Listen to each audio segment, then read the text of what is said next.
마태복음 24장 3절의 말씀을 중심으로 십자가 안에서 성취된 그리스도의 임재, 이런 제목으로 오늘 말씀 나눕니다.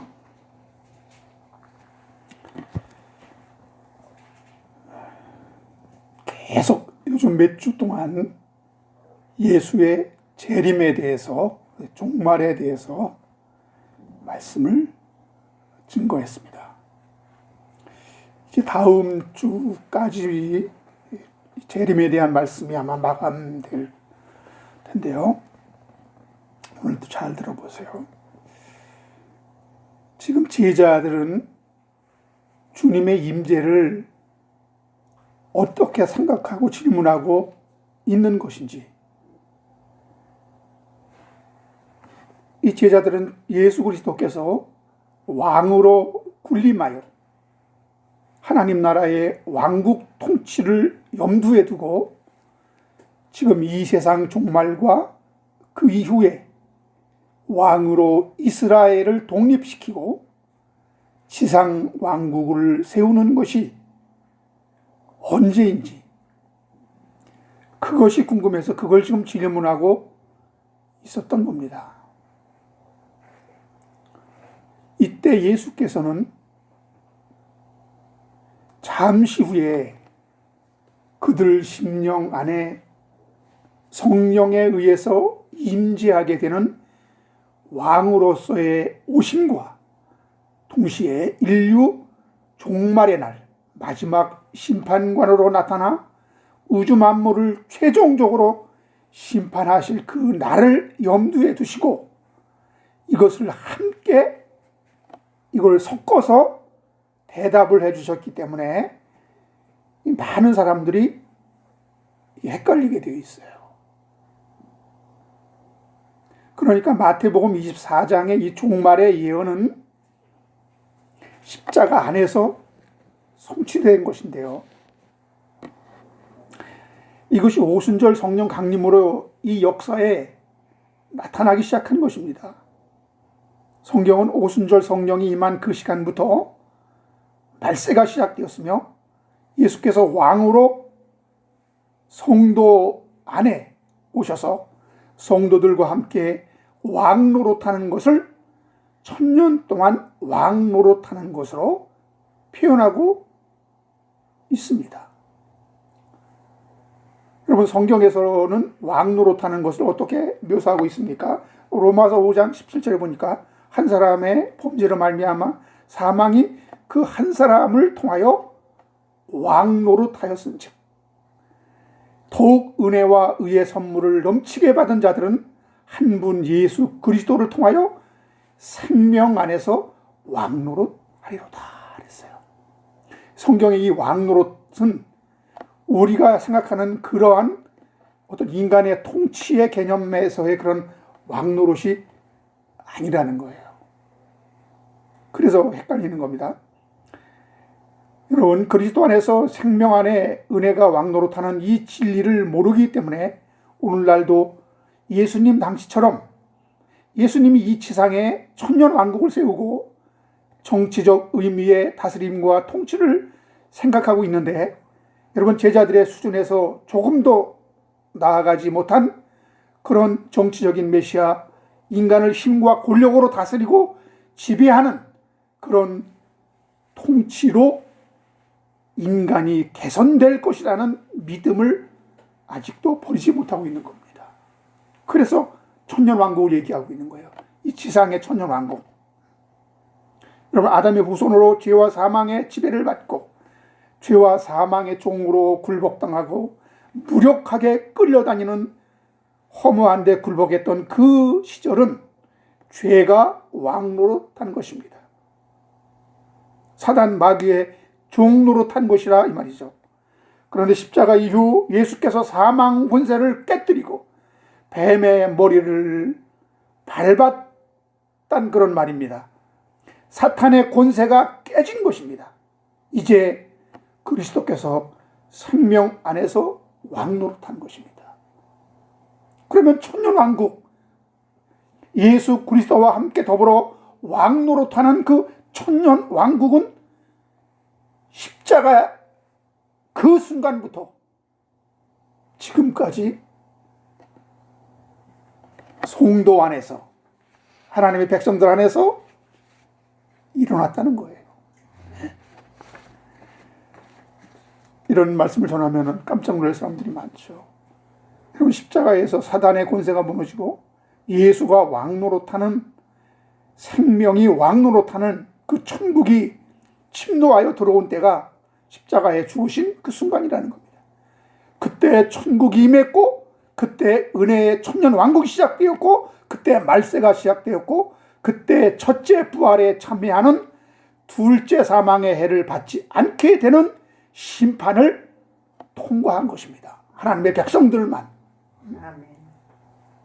그 성도는 그래서 지난주에 성도의 휴고는 십자가 안에서 성취된 것이라 그렇게 말씀 전했죠.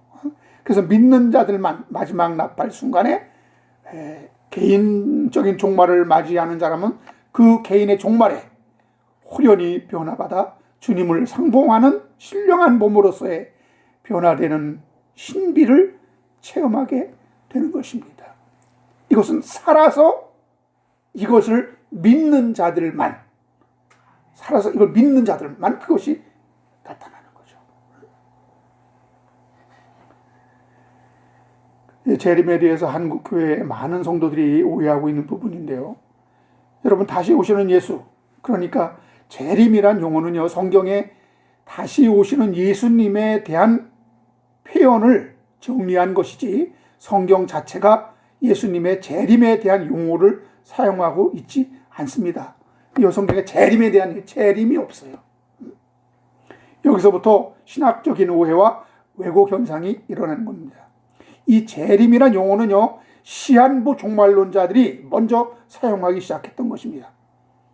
이들 때문에 성도가 깨어나 재림을 준비하고 신랑을 맞이하기 위해 기름을 준비하는 다섯 처녀와 같이 주님 맞을 준비를 하는 것은 좋은데, 이것이 긴박한 종말론과 함께 내가 무엇을 해야 구원을 받게 된다는 시한부 종말론으로 치닫게 되므로 불건전한 신앙, 더 나아가 신비적인 휴거신앙으로 발전되게 된 것입니다. 그러면 여러분, 재림에 대하여 좀 더 깊이 있게 말씀을 조명해 봄으로 은혜를 나누는 시간 되겠습니다. 오늘 보면 마태복음 24장 3절에 주의 임하심은, 임하심, 이게 뭐예요? 파루시아입니다. 파루시아. 이 파루시아에 대한 의미는 예수님의 출현, 예수님의 나타남, 예수님의 임하심, 예수님의 도래, 이런 뜻을 내포하고 있습니다. 여러분, 재림에 대한 메시지는 신약 성경에 300회 이상 제시되고 있는데요. 예수께서 십자가에 달려 죽으시기 전날 밤에 제자들에게 친히 당신이 다시 오실 것을 말씀하셨습니다. 요한복음 14장 3절 한번 찾아보겠습니다.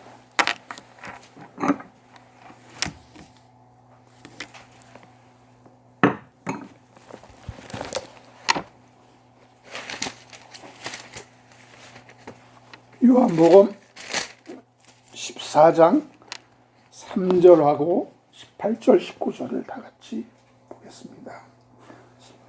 14장 3절 다 같이.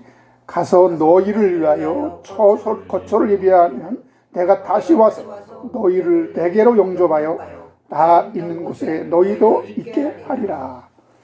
18절, 19절. 내가 너희를 과와 같이 버려두지 아니하고 너희에게 오리라. 조금 있으면 세상은 다시 나를 보지 못할 것이로되 너희는 나를 보리니 이는 내가 살아있고 너희도 살아있겠습니다. 아멘. 예수님께서 거처를 정하면 다시 오시겠다 했죠. 그리고 18절 19절에 보면은 내가 너희를 고와 같이 버려두지 않고 너희에게로 다시 오리라 하면서 조금 있으면 세상은 다시 나를 보지 못할 것이로되 너희는 나를 보리니 이는 내가 살았고 너희도 살아 있겠습니다. 네. 제자들, 예수님의 그 성령을 받은 예수님의 제자들 안에, 성도 안에 주님은 은밀하게 오신다는 것이 예수님의 그 종말의 때, 마지막 심판 때 지금 오신다는 그 얘기를 한 것이 아니거든요.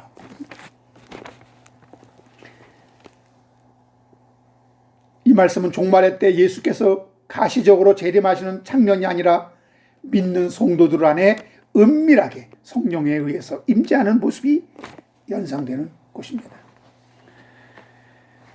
자, 지금부터 예수께서 종말에 가시적 재림하시기 전에 은밀하게 오셔야 하는 이유 7가지를 말씀드리겠습니다. 여러분, 가시적인 재림을 우리 눈으로 본다는 거예요. 눈으로. 첫째로 주의 날이 밤에 도둑같이 온다 그래요. 도둑같이 온다 그랬어요. 데살로니가전서 5장 2절에 보니까 주의 날이 밤에 도둑같이 이른 줄을 너희 자신이 자세히 알기 때문이다. 인류 종말의 날 가시적으로 그리고 공개적으로 예수께서 재림하셔서 무덤 속의 죽은 자들과 그때까지 살아서 주를 영접하지 않은 악인을 심판하시는 그 인류 역사의 종지부를 찍고 마감 짓는 그 날, 번개가 동편에서 서편까지 번쩍임같이 인자의 임함도 그러하리라 그랬죠. 그 공개적이며 가시적인 재림 전에 밤에 도둑같이 오신다고 지금 하시는 겁니다. 이것은 오순절 성령 강림 이후에 성도 안에 그리스도께서 임재하신 것을 뜻합니다. 믿는 성도 심령 안에서 일어난 사건이기 때문에 세상에는 아무도 모르게 은밀하게 일어나는 것입니다. 자, 그리고 두 번째로 성도 안에 그리스도께서 계신다는 것을 알지 못하면 너희는 버림받은 자라 그랬어요. 고린도후서 13장 5절 보겠습니다.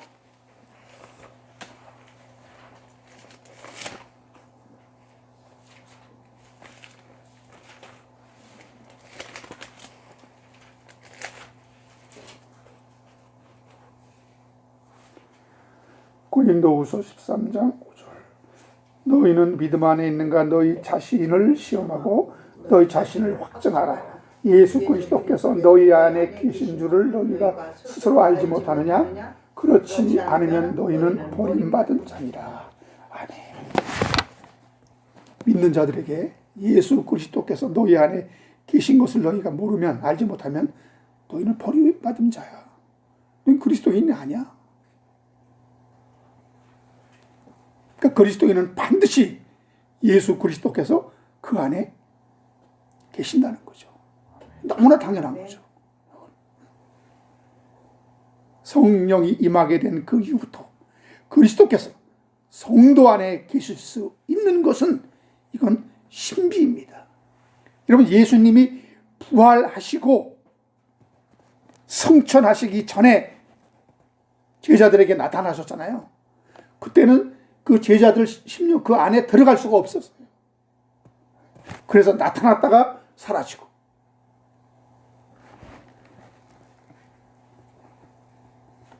그분은 승천하시고 성령에 의하여, 성령으로 말미암아, 여기 성경에 보면은 예수님이 성령이 돼서 온 것처럼 그렇게 기록되어 있는데 그것은 아니고 성령에 의해서 이제 그 부활하신 예수님이 우리 믿는 성도들 안에 오실 수 있었단 말입니다. 이게 신비예요. 이게 성령이 없으면은 예수님이 우리 안에 오실 수가 없단 말이에요. 예수님이 우리 안에 오시지 못하면 아무리 우리가 구원받았어도 예수 그리스도와 하나가 되지 않으면 우리는 신령한 몸으로 예수 그리스도와 같이 변화될 수가 없어요. 연합이 안 되면. 근데 그것이 가능해진 거예요. 또한 세 번째 보면 성경은 하나님의 집에서 먼저 심판이 시작된다고 말하고 있습니다. 베드로전서 4장 17절 18절 보니까 하나님의 집에서 심판을 시작할 때가 되었나니 만일 우리에게 먼저 하면 하나님의 복음을 순종치 않는 자들의 그 마지막은 어떠하며 또 의인이 겨우 구원받으면 경건하지 아니한 자와 죄인은 어디 속이요? 그랬습니다. 여러분, 주님이 내 안에 거하시기 위해서는 우리가 거룩함을 입어야 합니다. 마태복음 25장에서는 주님이 오시면 모든 민족을 그 앞에 모으고 심판하신다고 했습니다. 마태복음 25장 31절로 33절에 인자가 자기 영광으로 모든 천사와 함께 올 때 자기 영광의 보좌에 앉으리니 모든 민족을 그 앞에 모으고 각각 구분하여 목자가 양과 염소를 구분하는 것 같이 하여 양은 오른편에 염소는 왼편에 두리라 했습니다. 이처럼 모든 인류를 그 앞에 모으고 양과 염소를 가르듯이 심판하시기 전에 하나님의 집에서 심판을 먼저 시작한다고 그렇게 말씀하고 있습니다.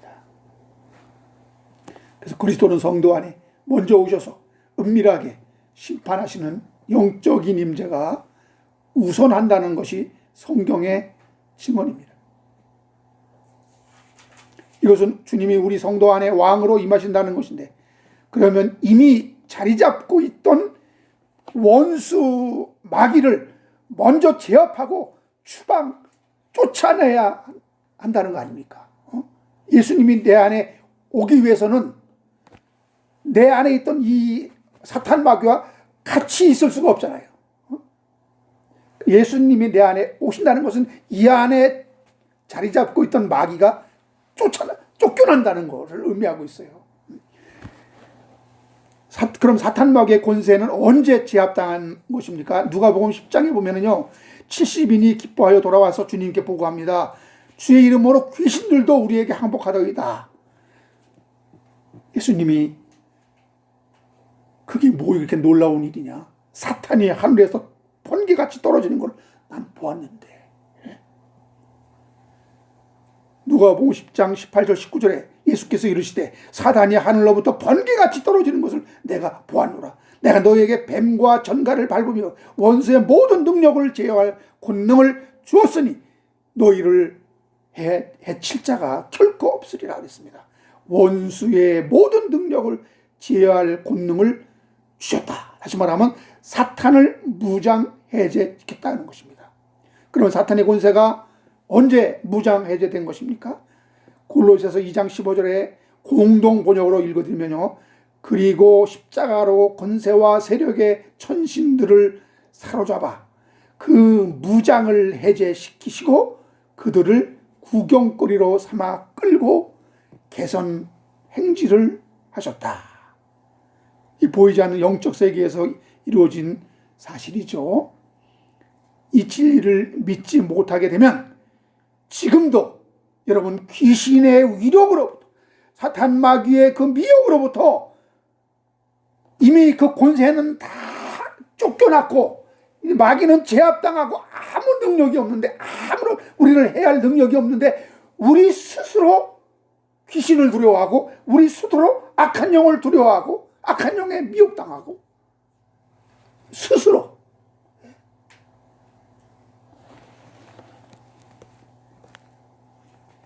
그래서 오늘날도 귀신을 쫓아내는 그런 축사 막 귀신을 쫓아낸다 그러고 귀신을 부르고 그리고 막 넘겨뜨리고 별짓을 다 하는 겁니다. 이것은 속임수예요. 속임수. 예수님이 십자가에서 다 이루시고 그리고 오순절 성령이 우리의 임함으로 예수님이 우리 안에 거하게 될 때에 이미 우리 속에 있는 마귀의 모든 세력은 깨끗이 청소되고 이미 다 쫓겨난 겁니다. 우리를 해할 권세가 없어요.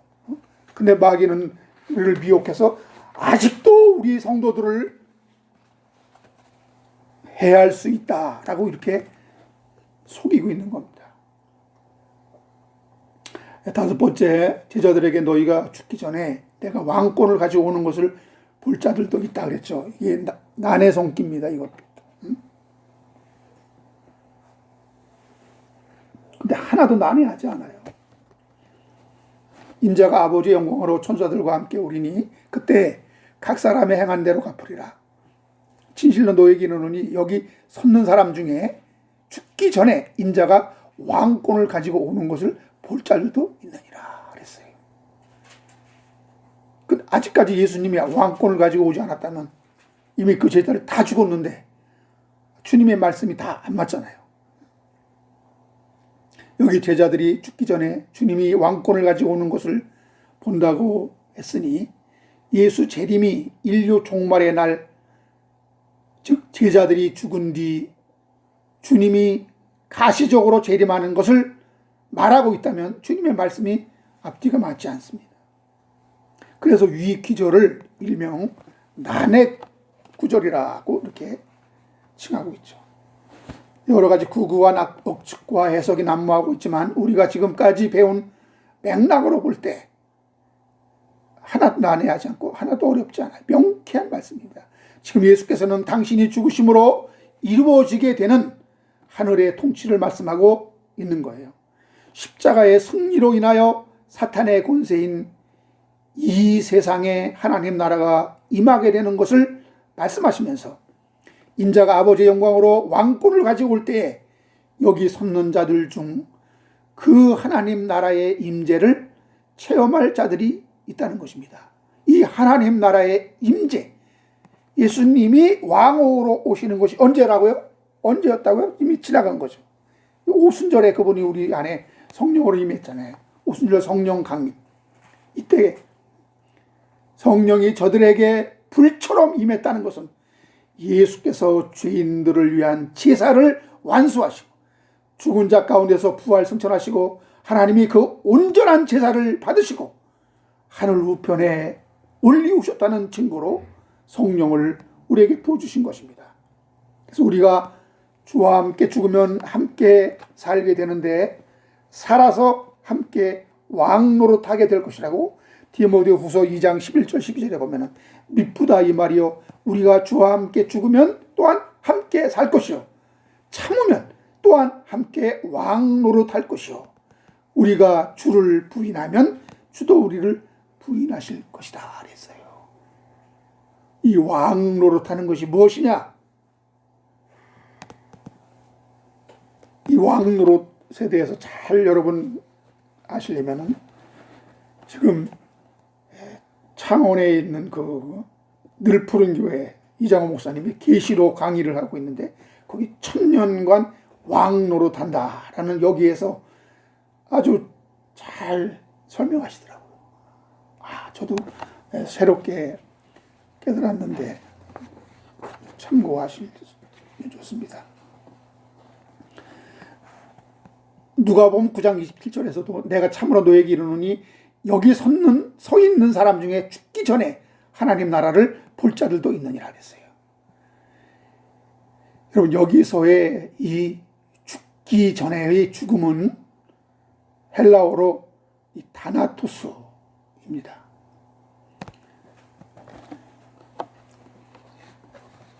이렇게 이 죽음의 의미가 무엇인가 이 정도로 알기 위해서 우리는 원어를 사용하는 이 정도까지만 가야지 더 깊이 들어가면 이상한 데로 빠져들게 되어 있어요. 그래서 이 죽음은 생물학적인 죽음이 아니라 하나님께서 영광이 되는 진리로서의 죽음을 말하고 있는 것입니다. 우리가 예수 그리스도와 함께 연합하여 죽을 때 그분의 부활에 본받게 된다. 그분의 부활에 함께 우리가 같은 모양으로 참여하게 된다고 했죠. 그 죽음이 그리스도와 함께 죽음이 돼야 돼. 그냥 죽어서는 안 돼요. 이게 첫째 부활인데요. 그 죽음을 성경은 다나토스라고 그럽니다.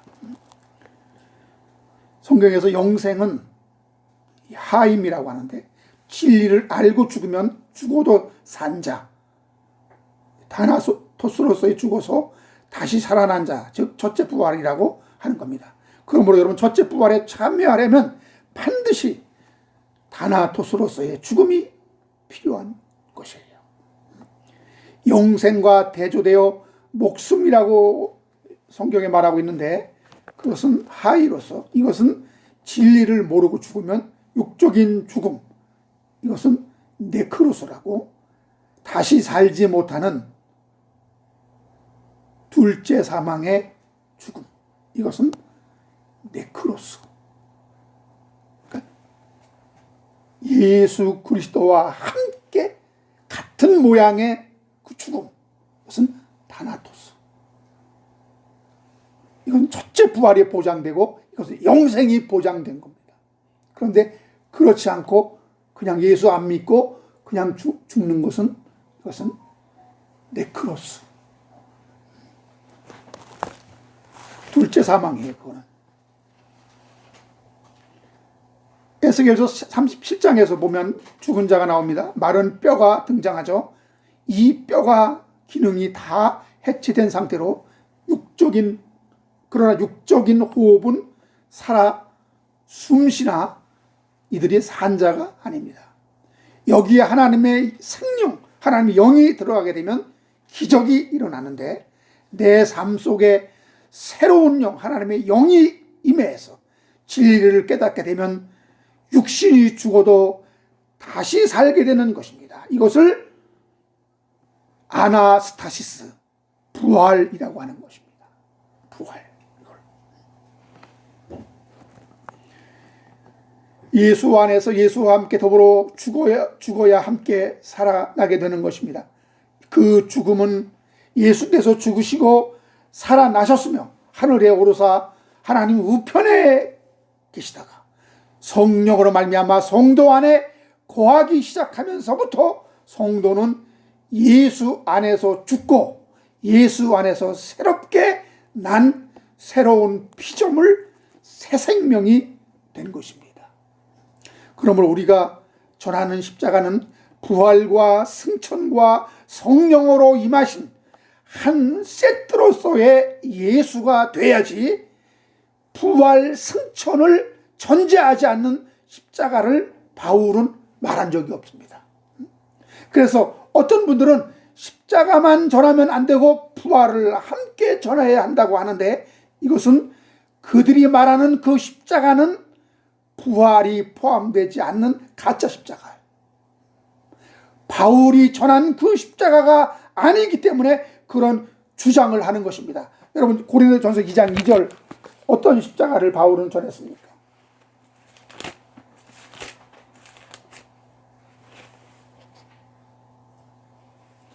고린도전서 2장 2절.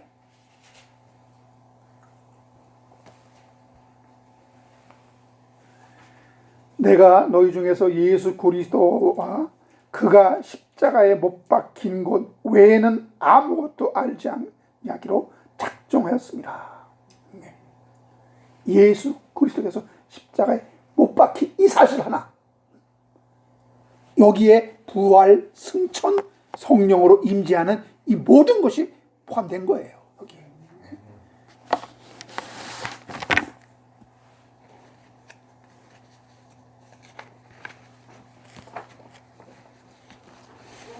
바울이 말하는 그 십자가 안에는 구속과 죄사함과 율법의 폐기만이 있는 것이 아닙니다. 이 십자가는 그리스도인의 왕으로 기름 부음 받으신 예수께서 실제로 왕권을 행사하신 그날입니다. 이 십자가에서 사탄의 권세를 깨부수고 사망 권세를 멸하신 그때가 십자가 지심으로 다 성취되었다는 것입니다. 그러므로 인자가 왕권을 갖고 오기 전에 너희 중에 아무도 살아있는 자가 없는데, 너희 중에 내가 왕권을 가지고 왕으로 군림하게 되면 그때부터 자기를 부인하고 진리로서의 죽음, 다나토스의 죽음을 이뤄낼 수 있게 될 것이다. 지금 이 말을 하고 있는 거예요. 내가 너희 속에 들어가서 성령으로 말미암아 너희 안에 들어가서 함께 죽고 살리는 일이 발생할 텐데, 내가 왕권을 가지고 그렇게 오지 않으면 너희 중에 어느 누구도 살아날 자가 없다는 거예요.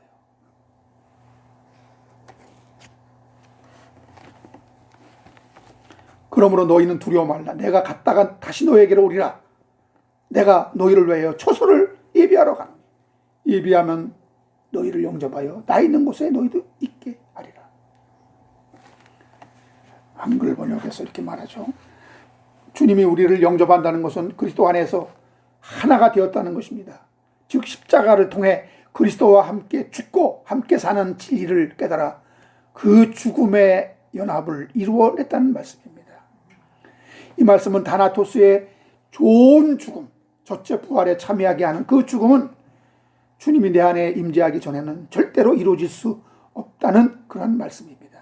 성도는 택함받은 자들 속에 주님이 들어오셔서 우리의 육적 자아를 죽여내시는 진리로서의 죽음, 다나토스는 우리가 임의로 해낼 수 있는 작업이 아닙니다. 그래서 사도 바울도 이 다나토스로서의 죽음을 염두에 두고 나는 날마다 죽는다라고 고백한 거예요. 그래서 그 죽음이 가치 있는 거고 그 죽음이 예수님의 부활에 참여하는 죽음이지 그냥 쓰잘데없는 어떤 죽음을 얘기한 게 아니라면 그 고백이 아니란 말이에요. 그리고 우리의 이 어떤 육적인 죽음, 우리 생물학적인 이 죽음은 100번 1000번 죽어도 예수의 부활에 참여할 수가 없는 거예요. 이 말은 주님이 내 안에서 날마다 나를 죽여내신다는 것입니다. 그래서 그리스도께서 내 안에 왕으로 임재하셔서 날 다나토스로 죽여가시는 것을 일컬어 1000년 동안 왕노릇한다 그렇게 표현하고 있는 겁니다. 그러니까 1000년 동안 왕노릇한다는 것은 결국 누구를 다스린다는 거예요? 나를 다스린다. 주님 내 안에 오셔서 나를 죽여내신다는 거예요. 그래서 마태복음 11장 10절에 천국은 진노를 당하나니 침노하는 자는 빼앗느니라. 천국이 나를 침노해하고 천국이 나를 지배하고 나를 다스리고 나를 통치하고 나를 확장하는 거, 이것이 1000년 동안의 왕노릇이에요. 완전히 하나님이 나를 완전히 지배하는 거. 그것이 바로 다나토스로서의 죽음이란 말이에요.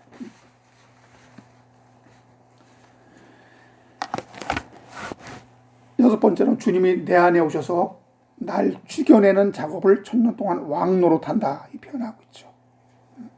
누가복음 19장에 보면은 열문화의 비유에 보면은요, 예수를 귀인이 왕위를 가지고 오는 분으로 묘사합니다.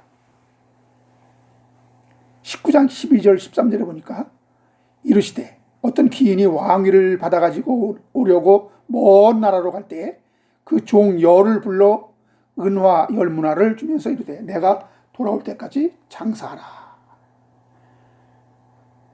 16절 17절 보니까 주인이 왕위를 가지고 올 때 한 종이 나와서 말하되 당신의 한 문화를 열 문화를 남겼나이다 하니 주인이 이르되 잘하였도다 착한 종이여 네가 지극히 작은 것에 충성하였으니 열 고를 차지하라.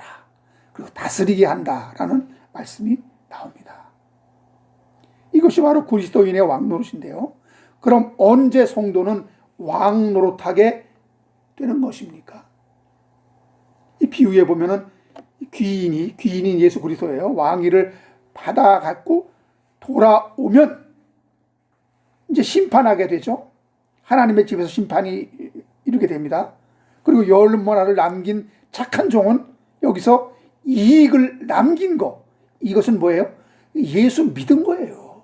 예수 믿은 거. 반면에 악한 종은 예수 믿지 않은 거예요. 우리가 주님한테 내놓을 수 있는 것은요, 내가 예수를 믿는 그 믿음밖에 내놓을 수밖에 없어요. 이 믿음이 영생이거든요. 그래서 그 믿음이 없기 때문에 악한 종은 지옥 가는 거예요. 쭉종이 심판을 받게 되는 겁니다. 그리고 예수는 십자가에서 피 흘려 죽으심과 동시에 왕권을 행사하신 것이요, 부활 승천 후 50일 만에 오순절 성령으로 강림하여 성도 안에 임재하면서 그리스도인의 왕노로 천년왕국은 보이지 않게 시작된 것임을 믿으시기 바랍니다. 예? 이 진리 믿지 않으면요 왕노릇하는 거 아닙니다. 지금 예수님이 왕권을 행사하지 않는 것을 믿지 못하면 우리는 산자가 못 됩니다. 그래서 많은 분들이 예수 그리스도께서 종말의 때 마지막 날 가시적으로 재림하셔서 그때 이 지상에 천년 왕국을 세운다라고, 그때 천년 통치가 있게 된다고 믿고 있는데, 뭐 여호와직인도 이렇게 믿고 신천지도 이렇게 믿고 그리고 기독교 장로교에서 이렇게 믿는 사람들이 많아요. 세대주의는 다 이렇게 믿어요. 그리고 이스라엘의 그 제2의 예루살렘 성전이 건축되고 그러면 그 주님이 오셔서 이 지상에 천년 왕국이 건설된다. 이 제자들이 믿던 이 정치적인 메시아 천년 왕국을 그대로 답습하고 있는 것입니다. 여러분, 이 교리의 치명적인 문제는요, 이 사상은 예수를 아직도 정치적인 메시아로 믿고 있다는 스스로의 고백인 동시에 예수 십자가로 뭔가 완성되지 못했다는 것을 암암리에 인정하는 꼴입니다. 십자가에서 다 완성되지 않았기 때문에 예수 재림하는 예수님이 이 땅에서 천년 동안 통치를 해야 된다 이거예요. 여러분, 십자가로 구원이 이루어지지 않았는데 뭔 천년 왕국 통치로 그들에게 제2의 기회가 주어지는 겁니까? 그러면 제2의 기회를 주기 위해서 지금 무덤 속에 잠자는 자들을 다 그들을 부활시켜서 다시 천년 동안 그들을 통치하고 다스리고 교육시키고 그렇게 한다면, 그럼 그때는 어떤 몸으로 부활돼서 어떤 몸으로 여러분 있게 되는 거예요. 만일 그때에 가서 그들이 기회를 받지 못하고 그때에도 예수를 믿지 않으면 또 죽여야 되겠네. 잠시 살렸다가 교육받아서 안 되면 또 죽여야 되겠네. 예?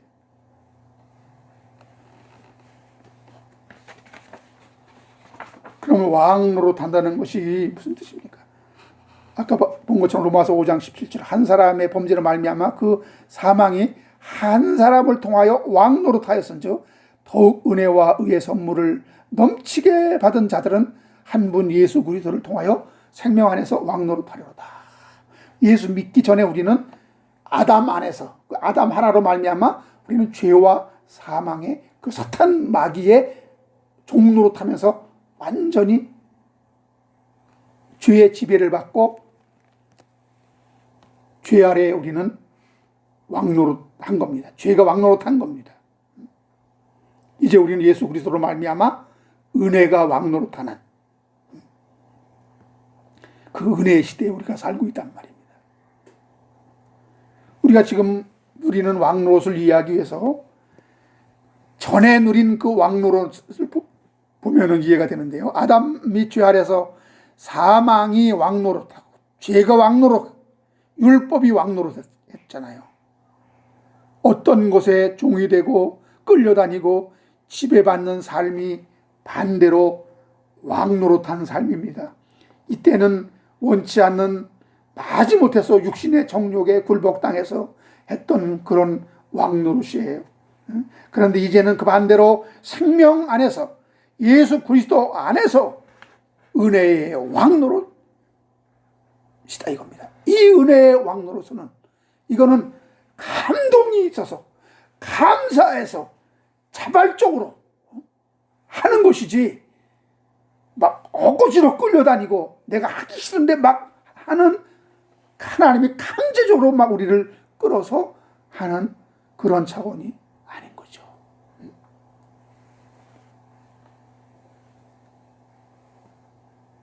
그리스도인들에게 성령이 임했기 때문에 우리가 할 수 없는 그것을 하게 되는 것입니다. 여러분, 이 은혜로 이끌림 받게 되는 자만 천년 동안 왕 노릇에 참여하는 것이며 이들만 살아나게 되는 것입니다. 이것을 예수 십자가가 가능하게 한 것이요, 그 넘치는 은혜를 성도에게 물 붓듯이 성령으로 기름 부어 우리를 왕으로 삼아 주신 거예요. 지금 여러분 왕노릇 하지 않는다면 언제 천국 가서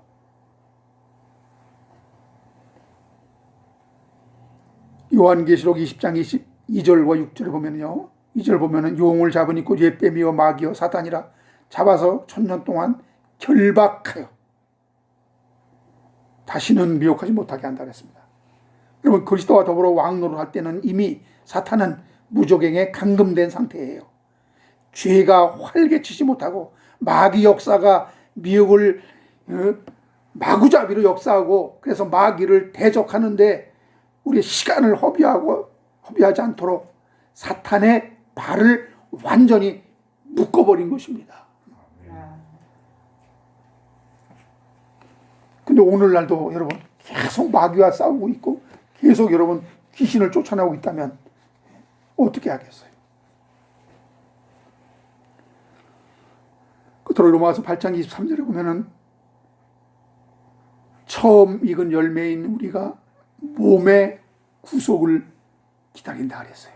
이미 우리 안에는 모든 것이, 그리스도의 우리 안에는 모든 것, 휴거가 이루어졌죠. 부활이 이루어졌죠. 예수님의 임재, 재림이 이루어졌죠.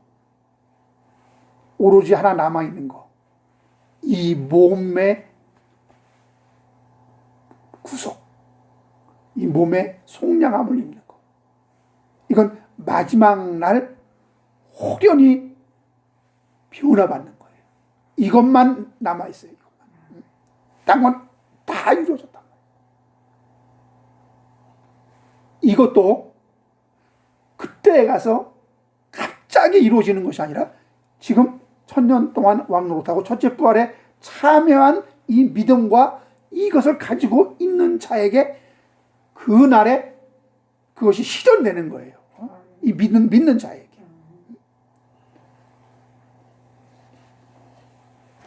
그래서 우리가 살아있는 동안 예수님이 가시적으로 재림하지 않는다면 우리는 개인의 종말이 있잖아요.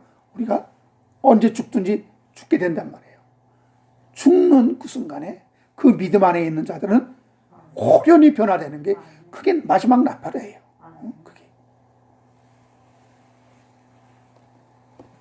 그래서 여러분, 십자가는 달랑 우리 빚을 갚아주고 속전을 지불한 차원이 아닙니다. 십자가 안에는 여러분 속죄와 제사의 완성과 칭의와 부활 성천이 한 세트로 묶어 있다고 그랬죠. 그래서 여러분, 휴거와 부활과 천년왕국과 천국이 이미 내 안에 다 성취된 것이라는 이 말씀을 드린 것입니다. 이 몸의 구속은 아직 이 몸은 구원받지 못했기 때문에 재림 때 몸이 구원받는다는 그런 차원이 아닙니다. 현상이 그렇게 나타나기 때문에 표현을 그렇게 한 것뿐입니다. 십자가 안에서 우리 전인격이, 우리의 영과 혼과 몸을 가리키는 우리의 전인이 구원받은 것입니다. 어떤 사람들은 거기서 영만 구원받았다 그래요. 뭐 혼만 구원받았다. 이게 아니에요. 우리 인간이 어떤 영만 구원받고 어떤 혼만 구원받는, 우리 인간 자체가 전인격이 영, 혼, 유, 이것이 하나로 된 전인격이에요. 이거를 영혼이라고도 부르고 이걸 생명이라고도 부르고, 여기 혼 따로 영 따로 몸 따로 이렇게 놀지 않아요.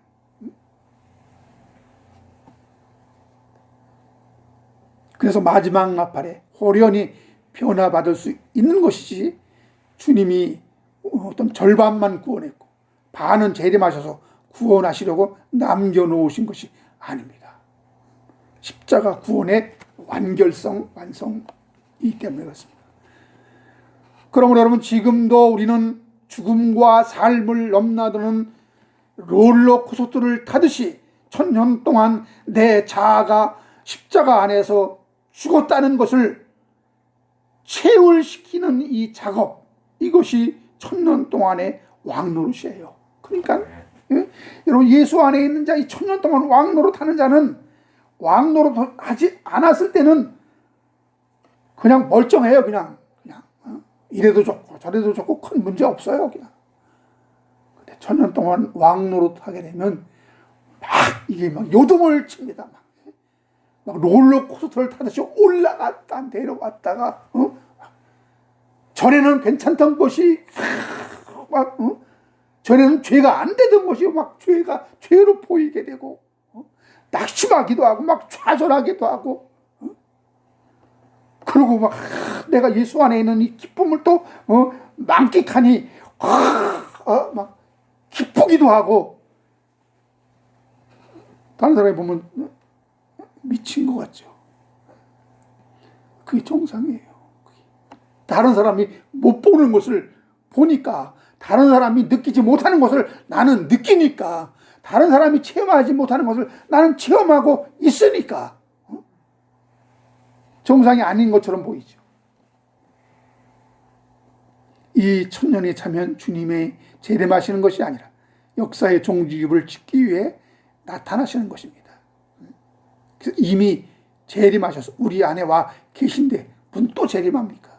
그건 재림이라고 하는 것이 아니라 이미 내 안에 계신 그 임재하신 재림하신 예수 그리스도가 이제 모든 인류 모든 세상을 총괄을 심판하기 위해서, 악인들을 심판하기 위해서 나타나는 거예요. 나타나는 거.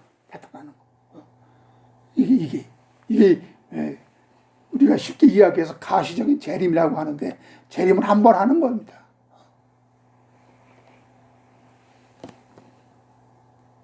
그래서 그때 그 예수님이 나타날 때, 재림할 때 우리가 이 몸으로, 이 눈으로 그 예수를 보면은 그 사람 망하는 겁니다. 욥이 뭐라 그랬습니까? 욥이 내가 육체 밖에서 주를 봐야지, 이 육신의 눈으로 주를 보게 되면 그건 심판이에요. 그건 끝에 지옥 가는 겁니다.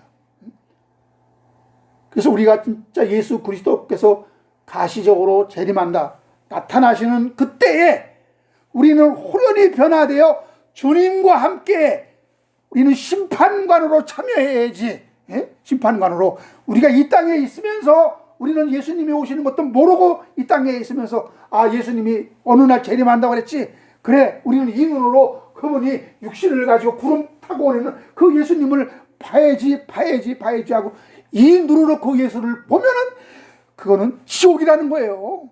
그게 너무나 여러분 사람들이 기대하는 그 휴고 이런 거하고 성경은 다릅니다.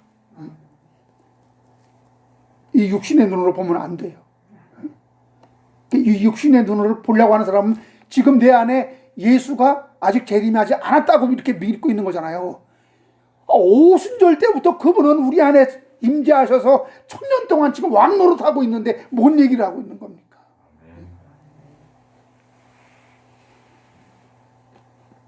아직도 휴거가 이루어지지 않았다는 신앙, 아직도 예수 그리스도의 임재가 이루어지지 않았다는 이 신앙은 지금 생명을 누리지 못하는 것이요, 지금 아직 부활의 권능을 맛보지 못한 것이요, 얼마나 억울하겠습니까? 이네들이 그 재림하시는 예수님을 고대한다고 신랑을 맞이하기 위해서 신부 단장하고 기름을 준비한다고 하는데 아직 내 안에 임재하신 그 예수님을 못 본 거예요. 맞이하지 못한 거예요. 그러나 우리는 내 안에 그리스도께서 왕으로 임재하셨기 때문에 첫째 부활에 참여한 자들이며 1000년 동안 왕노릇하는 천년 왕국에 참여한 자들인 것을 믿으시기 바랍니다. 할렐루야. 기도하겠습니다. 아버지, 이 신비로운 말씀, 이미 예수 그리스도께서는 성도 안에 임재하시고 천년 왕국을 이루시고 왕노릇하게 하시며 첫째 부활에 참여하게 하셨다는 놀라운 사실. 그래서 이제 이 첫째 부활에 참여한 자들은 예수 그리스도께서 마지막